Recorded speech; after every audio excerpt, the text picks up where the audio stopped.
Hello, my name is Angela Beavers, and I'm going to be doing a speech on the history of Rosa Parks and the Civil Rights Movement.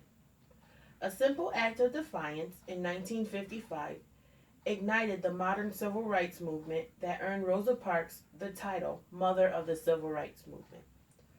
Rosa Louise Macaulay was born in Tuskegee, Alabama on February 4, 1913, to James and Leona Macaulay. She moved to Pine Level, Alabama at the age of 2 to reside with her parents and her mother's parents. Her brother Sylvester was born in 1915. Shortly after that, her parents separated. Rosa's mother was a teacher, and the family valued education. At the age of 11, Rosa moved to Montgomery, Alabama to attend the Montgomery, Alabama State Teachers College for Negroes. She left school at the age of 16 to take care of her dying grandmother and shortly after her chronically ill mother.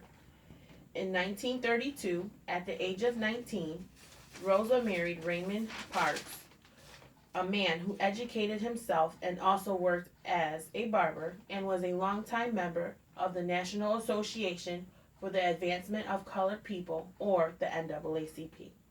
He supported Rosa in her effort to get her high school diploma. In 1933, she did. Rosa was a seamstress, and her husband were well respected in the large African American community of Montgomery, Alabama. Living in a city that was run by the Jim Crow laws of segregation had its frustrations. Blacks could only attend certain schools, could only drink from certain water fountains, could only borrow books from the black libraries, just to name a few of the rules.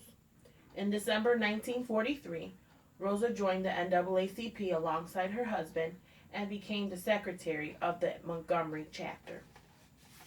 On Thursday, December 1st, 1955, Rosa was on the bus going home from work.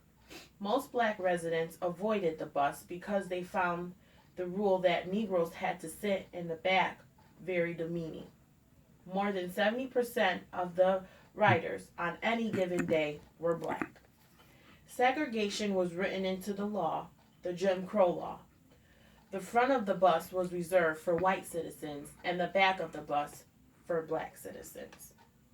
However, it was not a law that stated that a person, black or white, could be asked to give up a seat even if there weren't any seats left available on the bus. This was done out of custom. So later on in the route, a white man entered the bus and there weren't any seats left in the white section. So the bus driver, James Blake, asked the 4 seats in the first row in the colored section to stand, which would create another row in the white section.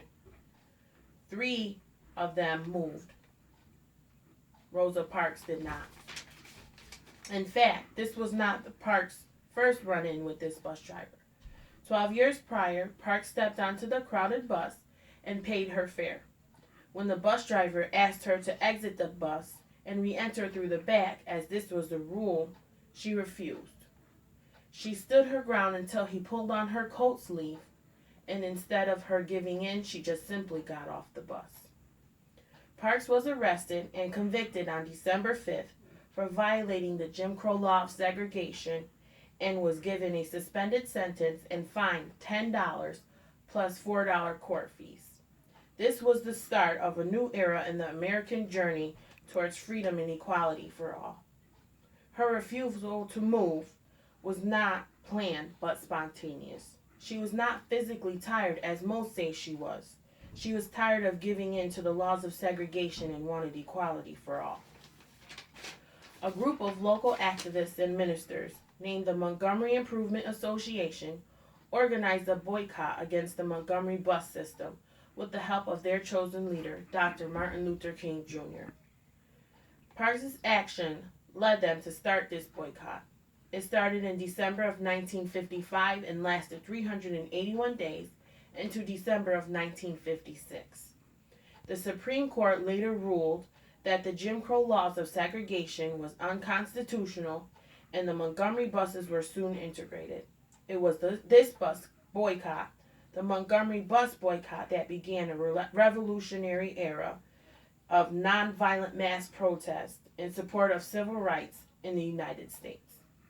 In my conclusion, as you see here, the simple action of a woman refusing to give up her seat on the bus was the start of something big in history.